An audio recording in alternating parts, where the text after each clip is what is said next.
আসসালামু আলাইকুম। তেল দিয়ে দিলাম, তো পেস্টটি দিয়ে দিচ্ছি। কিছু পেস্ট কালকা নাড়ানাড়ি কইরা লাল করছিলাম, ওই পেস্টে রেখে দিয়েছিলাম। ওটি আবার আজকা পোয়া মাছ দিয়ে রান্না করব।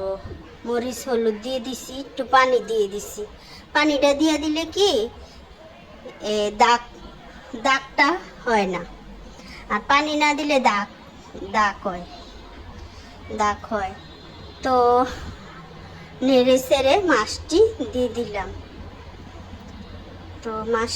দিলাম। নাড়ানাড়ি করব, তার ভালোভাবে নেড়ে সেড়ে ঢাকনা দিয়ে ডেকে দিলাম। তো আবার ঢাকনা উঠিয়ে নিলাম।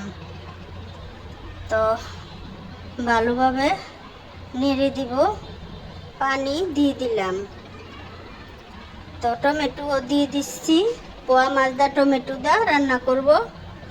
তো আপনারা কিভাবে রান্না করেন পোয়া মাছ কমেন্টে জানায়েন।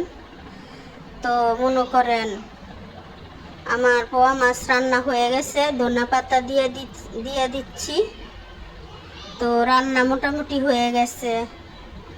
আপুরা, আপনাদেরকে সবাইকে সৎ নেক দান করুক। তো আজকের জন্য এতটুকুই।